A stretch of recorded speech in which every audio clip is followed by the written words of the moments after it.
Hello বন্ধুরা, good morning.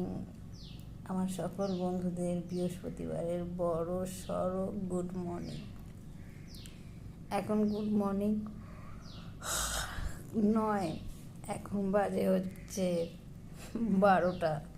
আজকে আমার ছুটি আছে, তাই জন্য 12টার সময় ঘুম থেকে উঠেছি। আমি একটু চোখ ঘুমিয়ে পড়েছিলাম, কাল একটু রাত হয়ে গেছিলো ঘুমোতে, ওই 10টা সাড়ে 10টা বেজে গেছিলো। তো এখন 12টা বাজে, এখন আমি ঘুম থেকে উঠেছি।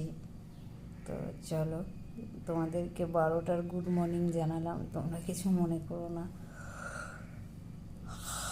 এখন আমার কোনো কাজ হয়নি তো এই মাত্র ঘুম থেকে উঠেছি। তো চলো, তোমাদের সাথে পরে শেয়ার করছি বাকিটা। টাটা বন্ধুরা।